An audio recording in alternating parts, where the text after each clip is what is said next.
Story with Binaca. सुनिए कहानी Binaca की जुबानी।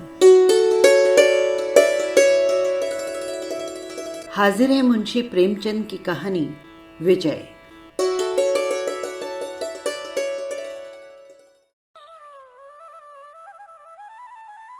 शहजादा मसरूर की शादी मलका मखमूर से हुई और दोनों आराम से जिंदगी बसर करने लगे। मसरूर ढोर चराता, खेत जोतता, मखमूर खाना पकाती और चरखा चलाती। दोनों तालाब के किनारे बैठे हुए मछलियों का तैरना देखते, लहरों से खेलते, बगीचे में जाकर चिड़ियों के चहचहे सुनते और फूलों के हार बनाते। न कोई फिक्र थी, न कोई चिंता। लेकिन बहुत दिन न गुजरने पाए थे, उनके जीवन में एक परिवर्तन आया। दरबार के सदस्यों में बुल हसन खां नाम का एक फसादी आदमी था। शाह मसरूम ने उसे नज़रबंद कर रखा था। वो धीरे धीरे मलका मखमूर के मिजाज में इतना दाखिल हो गया कि मलका उसके मशवरे के बगैर काम न करती। उसने मलका के लिए एक हवाई जहाज़ बनाया जो महज इशारे से चलता था। 1 सेकंड में हजारों मील रोज जाता और देखते देखते ऊपर की दुनिया की खबर लाता। मलका उस जहाज में बैठकर यूरोप और अमेरिका की सैर करती। बुल हवस उसको कहता, साम्राज्य को फैलाना बादशाहों का पहला कर्तव्य है। आप इस लंबी चौड़ी दुनिया पर कब्जा कीजिए, व्यापार के साधन बढ़ाइए, छिपी हुई दौलत निकालिए, फौजें खड़ी कीजिए, उसके लिए अस्त्र शस्त्र जुटाइए। दुनिया हौसलामंदों के लिए है। उन्हीं के कारनामे, उन्हीं की जीतें याद की जाती है। मलका उसकी बातों को खूब कान लगाकर सुनती। उसके दिल में हौसलों का जोश उमड़ने लगता, यहाँ तक कि अपना सरल संतोषी जीवन उसे रूखा और फीका मालूम होने लगा। मगर शाह मसरूर संतोष का पुतला था।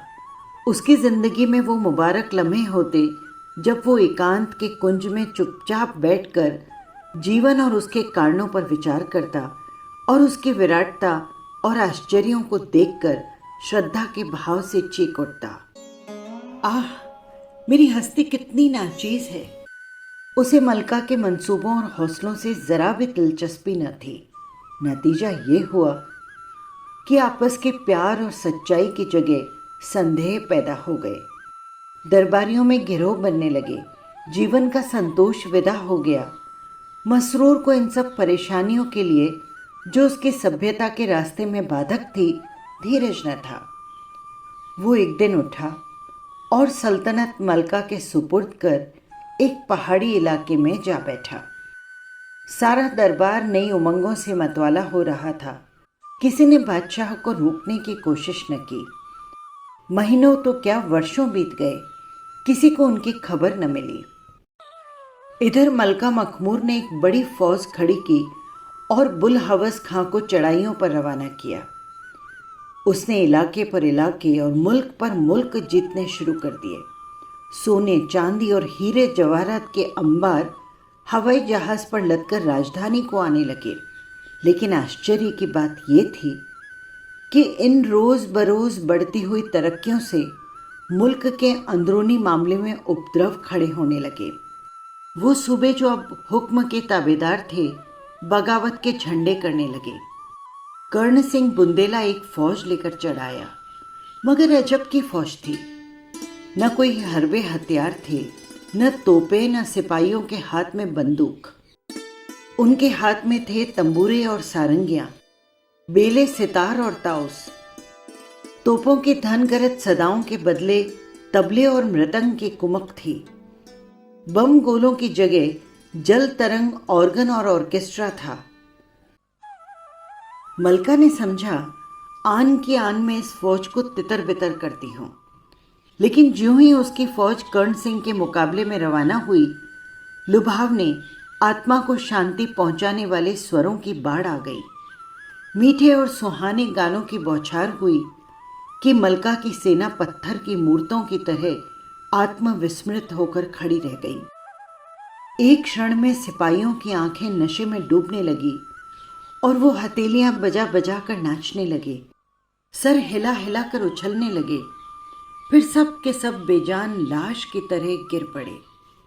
और सिर्फ सिपाही ही नहीं, राजधानी में भी जिसके कानों में ये आवाज गई वो बेहोश हो गया। सारे शहर में कोई जिंदा आदमी नजर न आता था। ऐसा मालूम होता था कि पत्थर की मूर्तियों का तिलस्म है। मलका अपने जहाज पर बैठी ये सारा करिश्मा देख रही थी। उसने जहाज नीचे उतारा कि देखूं तो सही क्या माजरा है, पर उन आवाजों के कान में पड़ते ही उसकी भी वही दशा हो गई। वो हवाई जहाज पर नाचने लगी और बेहोश होकर गिर पड़ी। जब कर्ण सिंह शाही महल के करीब जा पहुंचा और गाने बंद हो गए तो मलका की आंखें खुली जैसे किसी का नशा टूटा हो। उसने कहा, मैं वही गाने सुनूंगी, वही राग, वही आलाप, वही लुभाने वाला गीत। हाय, वो आवाजें कहाँ गई? कुछ परवाह नहीं, मेरा राज जाए पाट जाए, मैं तो वही राग सुनूंगी। सिपाहियों का भी नशा टूटा। उन्होंने उसके स्वर में स्वर मिलाकर कहा, हम भी वही गीत सुनेंगे, वही प्यारे प्यारे मोहक राग। बला से हम गिरफ्तार होंगे, गुलामी की बेड़ियां पहनेंगे, आज़ादी से हाथ धोएंगे, पर वही राग, वही तराने और वही धुनें सुनेंगे। सूबेदार लोचन दास को जब कर्ण सिंह की विजय का हाल मालूम हुआ तो उसने भी विद्रोह करने की ठानी। अपनी फौज लेकर राजधानी पर चढ़ दौड़ा। मलका ने अब की जान तोड़ मुकाबला करने की ठानी। सिपाहियों को खूब ललकारा और उन्हें लोचन दास के मुकाबले में खड़ा किया, मगर बाहरी हमलावन फौज। न कहीं सवार, न कहीं प्यादे, न तोप, न बंदूक, न हरबे, न हथियार। सिपाहियों की जगह सुंदर नर्तकियों के गोल थे और थिएटर के एक्टर। सवारों की जगह भांडों और बहरूपियों के गोल। मोर्चों की जगह तीतर और बटेरों के जोड़ छूटे हुए थे, तो बंदूक की जगह सर्कस और बायोस्कोप के खेमे खड़े थे। कहीं हीरे जवाहरात अपनी आबदाब दिखा रहे थे, तो कहीं तरह तरह के चरिंदों परिंदों की नुमाइशें खुली हुई थी। मैदान के एक हिस्से में धरती की अजीब अजीब चीजें, झरने और बर्फिस्तान चोटियां और बर्फ के पहाड़, पेरिस के बाजार, लंदन का एक्सचेंज या स्टन की मंडियां, अफ्रीका के जंगल, सहारा के रेगिस्तान, जापान की गुलकारियां, चीन के दरियाई शहर, दक्षिणी अमेरिका के आदमखोर काफ की परियां और ऐसे सैकड़ों विचित्र आकर्षक दृश्य चलते फिरते दिखाई पड़ते थे। मलिका की फौज ये नजारा देखते ही बेसुध होकर उसकी तरफ दौड़ी। किसी को सर पैर का ख्याल न रहा। लोगों ने बंदूकें फेंक दी, तलवारें और किरचें उतार फेंकी और बेतहाशा इन दृश्यों के चारों ओर जमा हो गए। कोई नाचने वालियों की मीठी अदाओं और नाजुक चलन पर दिल दे बैठा, कोई थिएटर के तमाशों पर रिझा। कुछ लोग तीतरों और बटेरों के जोड़े देखने लगे और सबके सब चित्र लिखित से मंत्र मुग्ध होकर खड़े रहे।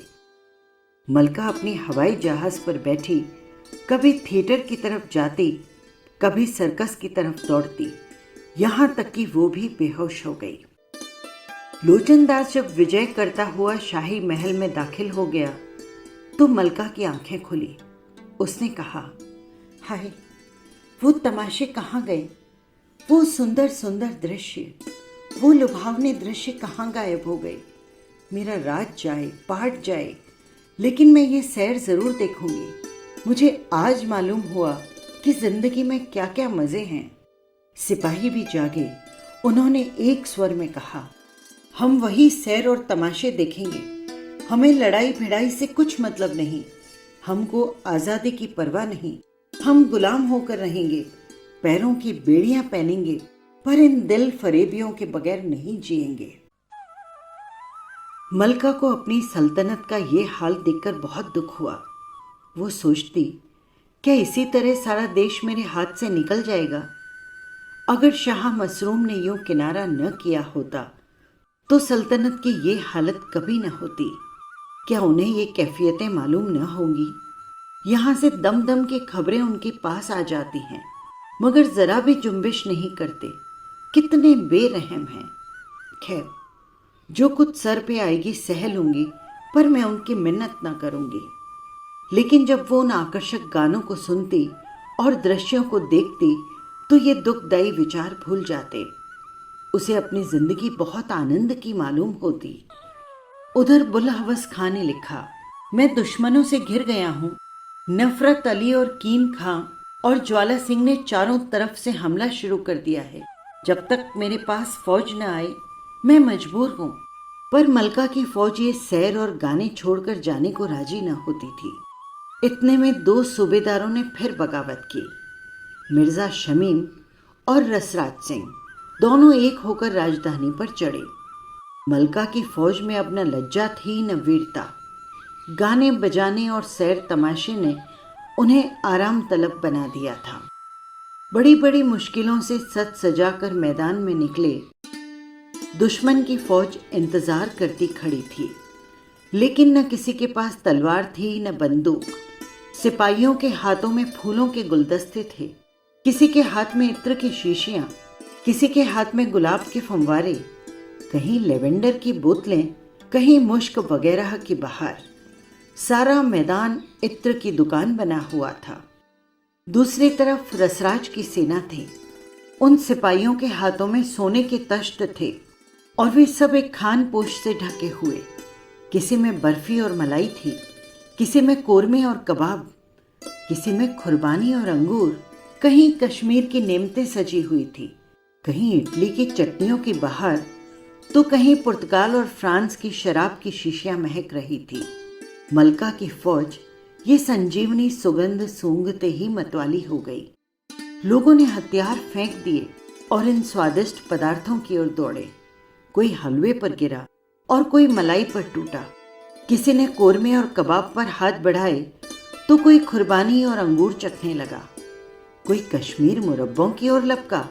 सारी फौज भिखमंगों की तरह हाथ फैलाए ये नेमतें मांगती थी और बेहद चाव से खाती थी। एक एक कौर के लिए, एक एक चमचा फिरनी के लिए, एक एक शराब के प्याले के लिए खुशामतें करते, नाक रगड़ते, सजदे करते।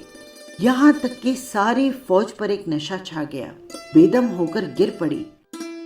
मलका भी इटली के मुरब्बों के सामने दामन फैला फैला कर मिन्नतें करती और कहती, सिर्फ एक लुकमा और एक प्याला दो और मेरा राज ले लो, पाठ ले लो, सब कुछ ले लो, लेकिन मुझे जी भर कर खा पी लेने दो। यहाँ तक कि वो भी बेहोश होकर गिर पड़ी। मलका की हालत बेहद दर्दनाक थी। उसकी सल्तनत का एक छोटा सा हिस्सा दुश्मनों के हाथ से बचा था। उसे एक दम के लिए भी इस गुलामी से निजात न मिलती। कर्ण सिंह के दरबार में हाजिर होती, कभी मिर्जा शमीम की खुशामद करती, इसके बगैर उसे चैन न आता। हाँ, जब कभी इस मुसाहिबी और जिल्लत से उसकी तबीयत थक जाती तो वो अकेले बैठकर घंटों रोती और चाहती कि जाकर शाह मसरूर को मना लाऊं। उसे यकीन था कि उनके आते ही बागी काफुर हो जाएंगे, पर एक ही क्षण में उसकी तबीयत बदल जाती। उसे अब किसी हालत में चैन न था।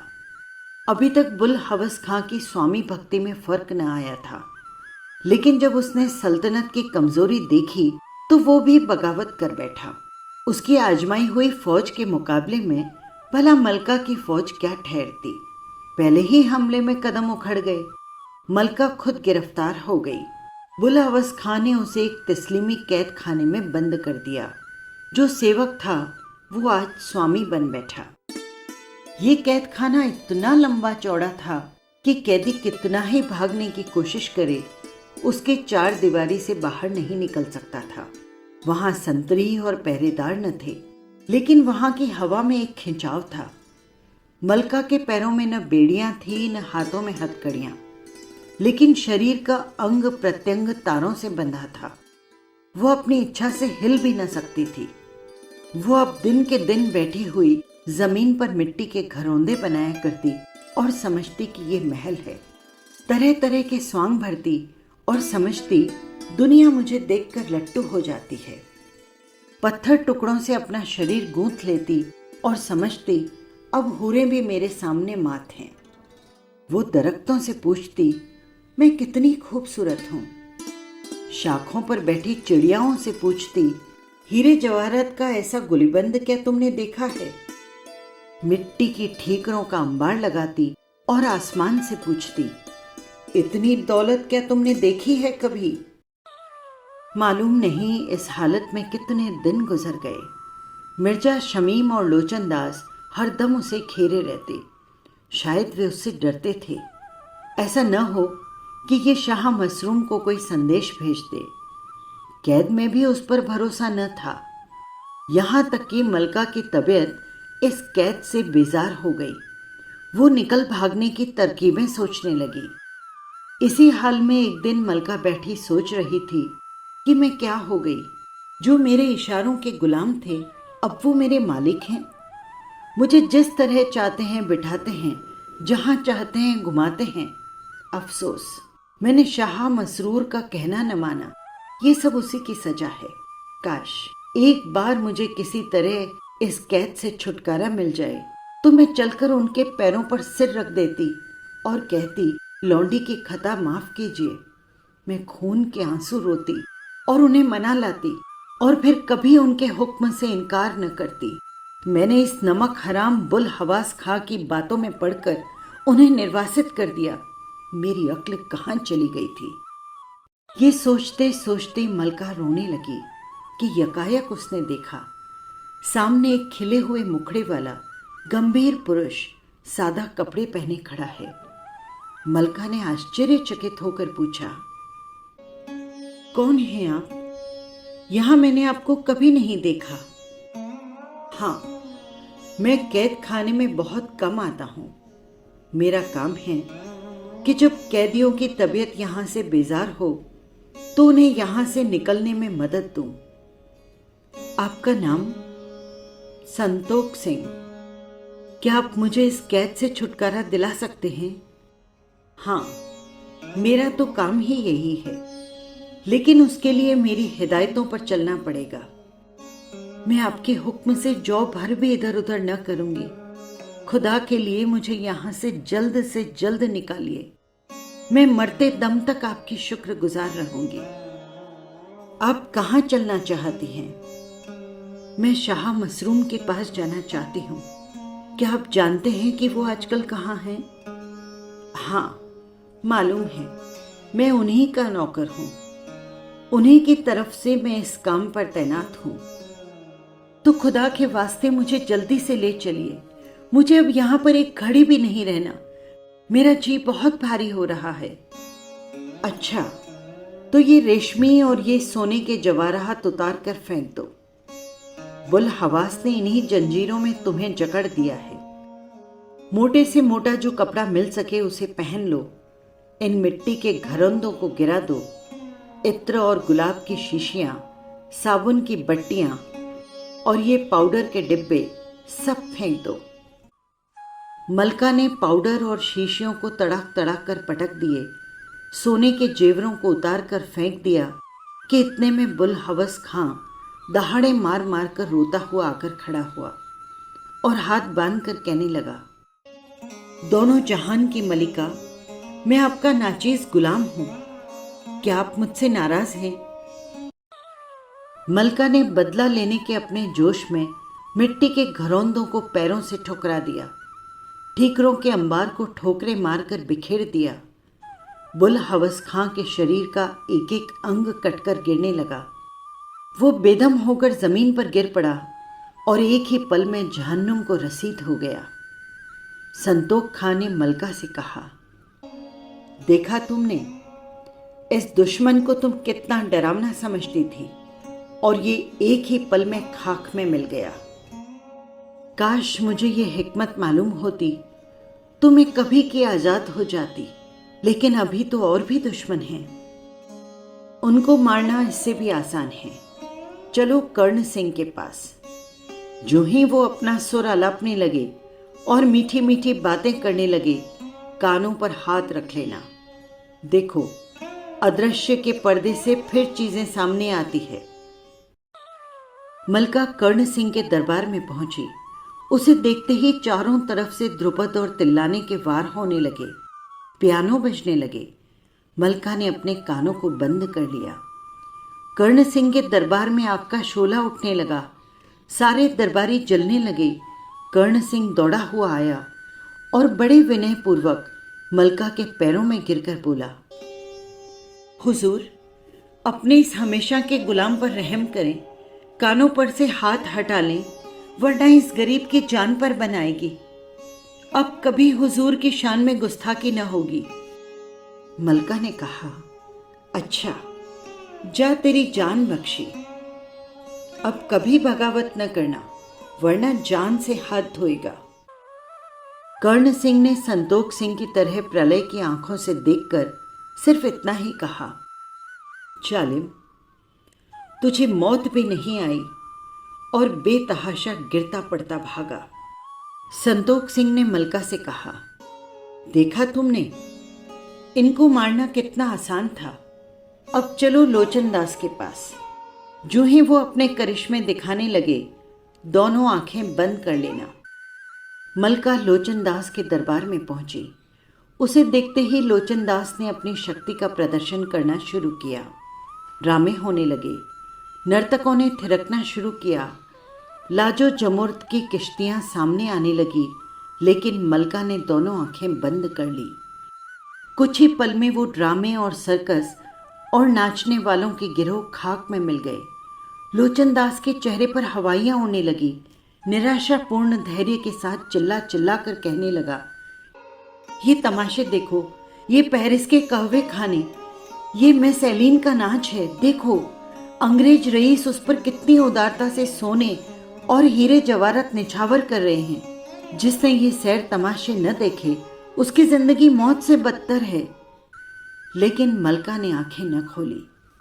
तब लोचन दास बदहवास और घबराया हुआ, बेहद दरख्त की तरह कांपता हुआ मलका के सामने आ खड़ा हुआ और हाथ जोड़कर बोला, हुजूर, आंखें खोलो, अपने इस गुलाम पर रहम करो, नहीं तो मेरी जान पर बन जाएगी। गुलाम की गुस्ताखियां माफ फरमाएं, अब ये बेअदबी न होगी। मलका ने कहा, अच्छा, जा तेरी भी जान बख्शी, लेकिन खबरदार, अब सर न उठाना, नहीं तो जहन्नुम रसीद कर दूंगी।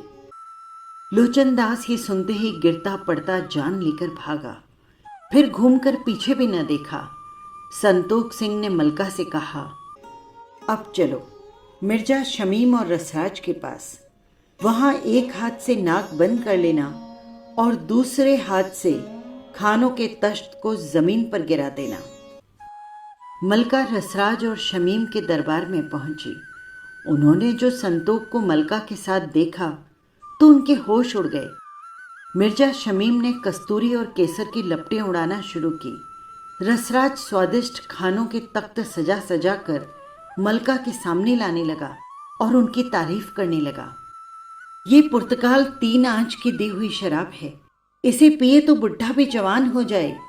ये फ्रांस की शैंपियन है, इसे पिए तो मुर्दा भी जिंदा हो जाए। ये मथुरा के पेड़े हैं, इन्हें कोई खाए तो स्वर्ग की नेमतों को भूल जाए। लेकिन मलका ने एक हाथ से नाक बंद कर ली और दूसरे हाथ से उन तश्तों को जमीन पर गिरा दिया और बोतल को ठोकरें मार मार कर चूर कर दिया। ज्यों ज्यों उसकी ठोकरें पड़ती, दरबार के दरबारी चीख चीख कर भागते। आखिर मिर्जा शमीम और रसराज दोनों परेशान और बेहाल, सर से खून जारी, अंग अंग टूटा हुआ और मलका के सामने खड़े हो गए और गिड़गिड़ा कर बोले, हुजूर, गुलामों पर रहम करें। हुजूर की शान में जो गुस्ताखियां हुई उन्हें मुआफ फरमाएं। अब फिर ऐसी बेअदबी न होगी। मलका ने कहा, रसराज को मैं जान से मारना चाहती हूँ, उसके कारण मुझे जलील होना पड़ा। लेकिन संतोख सिंह ने मना कर दिया, नहीं, इसे जान से न मारिए, इस तरह का सेवक मिलना कठिन है। ये सब आपके सूबेदार हैं, अपने काम में यकता हैं, सिर्फ इन्हें काबू में रखने की जरूरत है। मलका ने कहा, अच्छा जाओ, तुम दोनों की जान भी बख्शी, लेकिन खबरदार, अब कभी उपद्रव मत खड़ा करना, वरना तुम जाओगे। दोनों गिरते पड़ते भागे। पल ही पल में नजरों से ओझल हो गए। मलका की रियाया और फौजों ने भेंटें दी, घर घर शादियाने बजने लगे।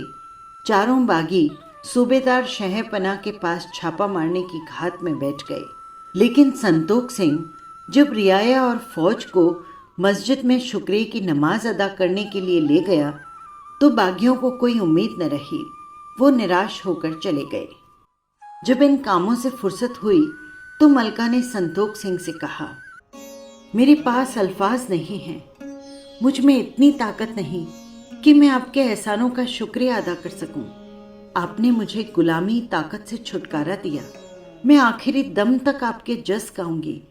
अब मुझे शाह मसरूर के पास ले चलिए। मैं उनकी सेवा में अपनी उम्र बसर करना चाहती हूँ। उनसे मुंह मोड़कर मैंने बहुत जिल्लत और मुसीबत झेली है। अब कभी उनके कदमों से जुदा न होंगी। हाँ हाँ चलिए, मैं तैयार हूँ, लेकिन मंजिल सख्त है, घबराना मत। मलका ने हवाई जहाज मंगवाया, पर संतोख सिंह ने कहा, वहाँ हवाई जहाज का गुजर नहीं है, पैदल चलना पड़ेगा। मलका ने मजबूर होकर जहाज वापस कर दिए और अकेले अपने स्वामी को मनाने चली। वो दिन भर भूखी प्यासी पैदल चलती रही। आंखों के सामने अंधेरा छाने लगा, प्यास से गले में कांटे पड़ने लगे, कांटों से पैर छलनी हो गए। उसने अपने मार्गदर्शक से पूछा, अभी कितनी दूर है? अभी बहुत दूर है, चुपचाप चले आओ। यहाँ बातें करने से मंजिल खोटी हो जाती है। रात हुई, आसमान पर बादल छा गए, सामने एक नदी पड़ी। किश्ती का पता न था। मलका ने पूछा, किश्ती कहाँ है? संतोख ने कहा, नदी में चलना पड़ेगा, यहाँ किश्ती कहाँ है? मलका को डर लगने लगा, लेकिन वो जान पर खेल कर दरिया में चल पड़ी। मालूम हुआ कि सिर्फ आंखों का धोखा था। वो रेतीली जमीन थी। सारी रात संतोख सिंह ने एक क्षण के लिए भी दम न लिया। जब भोर का तारा निकल आया तो मलका ने रो कर कहा, अभी कितनी दूर है? मैं तो मरी जाती हूँ। संतोख सिंह ने जवाब दिया, चुपचाप चली आओ। मलका ने हिम्मत करके फिर कदम बढ़ाए। उसने पक्का इरादा कर लिया था कि रास्ते में मर ही क्यों न जाऊं, पर नाकाम न लौटूंगी। उस कैद से बचने के लिए वो कड़ी से कड़ी मुसीबतें झेलने को तैयार थी।